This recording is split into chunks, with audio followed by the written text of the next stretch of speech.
All right, what's up, all my bass heads, bangers out there, all my SPL guys, sound quality guys? This is Image Design Audio. Stay. Welcome to the channel. Like and subscribe. We're gonna be talking about bass, and today I'm talking about frequency resonance, the FR on your subs. Very important to know. I feel like a lot of people are sleeping on that, because it's really something people don't understand, but it's very important. I'm gonna explain why it's important. Frequency resonance or resonant frequency, same thing. Very important. Basically what it is, to sum up quick, resonance is when sound hits a object and ricochets off the object or causes vibration, which will make the bass last longer. Frequency resonance in a speaker is the point of frequency by numbers, either 32, 28, 50, whatever you want to say, is the frequency that the moving parts move together the same and operate at its best. It's basically the way I can explain it, which in the moving parts are moving together, which would be your cone, your spider, your voice coil.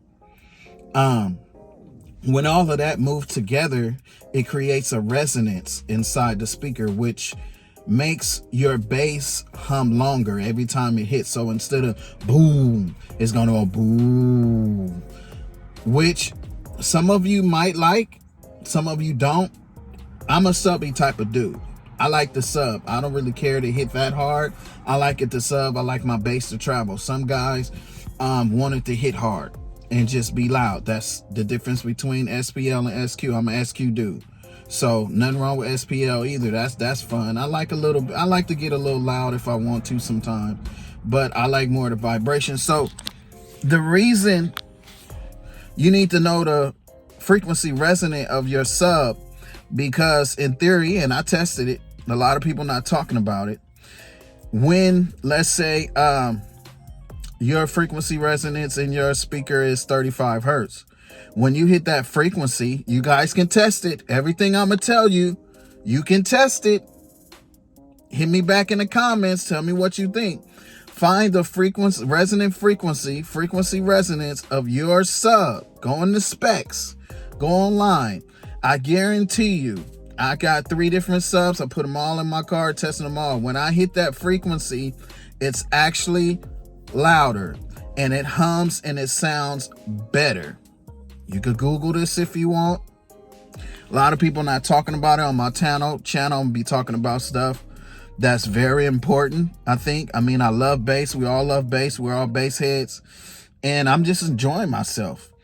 And I'm telling you, I showed a few of my friends my resonant frequency in my server in Vegas of 32 hertz. When I hit 32 hertz, it sounded better. It sounded louder. And in theory, if you tune your box to the same frequency of the frequency resonance of your subs, you're actually going to get a little bit louder and you're going to sound better. So basically, if my resonant frequency for my subs was, let's say, 35 or 32 like they are, and I tune my box to 25, I'm not getting the best out of my sub. So it depends on you, what you want. When I hit 25, I probably get more vibration, but I would get better sound at the resonant frequency of my sub. So going low isn't always better if you're looking for sound quality. The lower you go is not always better. It's better to hit the frequency resonance or resonant frequency, which I like to say, because the resonant part of the word is the most important part. Just like, and I'll explain resonance. That's what's important. You guys got to understand. You can literally, this is resonance. Everything about a speaker is pretty much resonance. You know, I built speakers before, was fun. You can literally take a voice coil, put it on your table or kitchen table. Whatever you put it on, it's going to turn that into a speaker. It's going to vibrate the sound off of that. And depending on the material it hits, it's either going to sound higher, sound lower, and that's called resonance.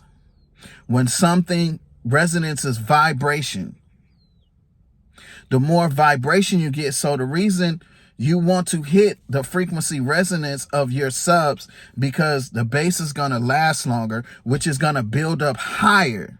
That's why you're going to get a little bit louder, because the air pressure is going to build up.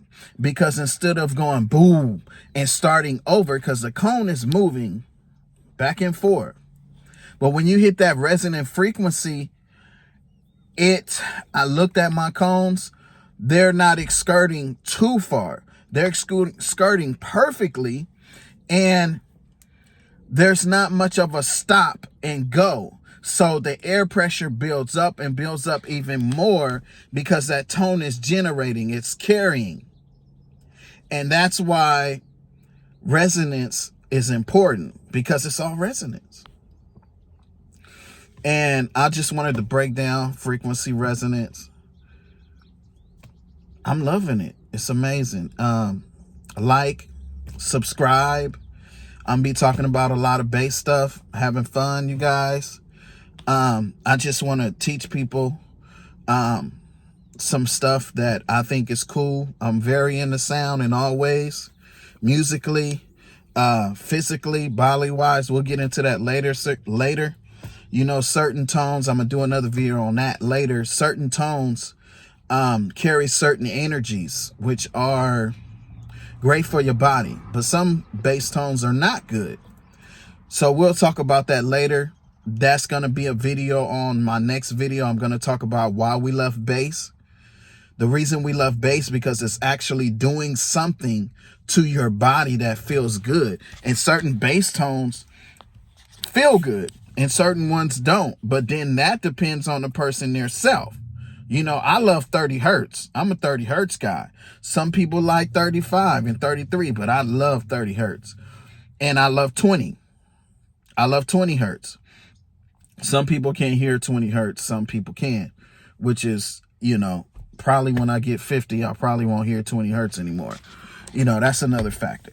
But we're having fun. Like and subscribe. We're going to talk about some more factors on speakers that's important. I'm going to do a video on QTS pretty soon.